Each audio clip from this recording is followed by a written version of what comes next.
প্রিয় দর্শক দেখেন ঈদের নামাজ শেষ, সবাই যাইতে গিয়ে আছে। আমরা একটা গাড়িতে করি, গাড়ি তুলছি, গাড়ি করে যাইতেছি। দেখছেন সবাই সবার গন্তব্যে রওনা দেওয়ার জন্য প্রস্তুত যাইতে আছে সবাই।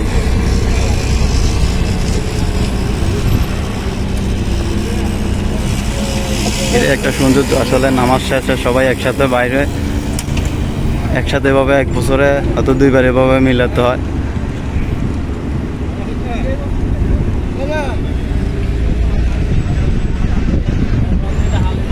তালই এদিকে থামছে, আমার তালই গাড়ি করে যাইতে আছে।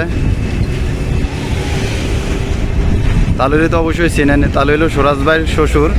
অবশ্যই আমার এই আইডির সাথে অনেকেই জড়িত আছেন, সুরাজ ভাইয়ের চিনেন। এই সুরাজ ভাইয়ের শ্বশুর হলো এই তালুই। একই সাথে গাড়ি করে যাইতে আছে আমাদের গন্তব্য।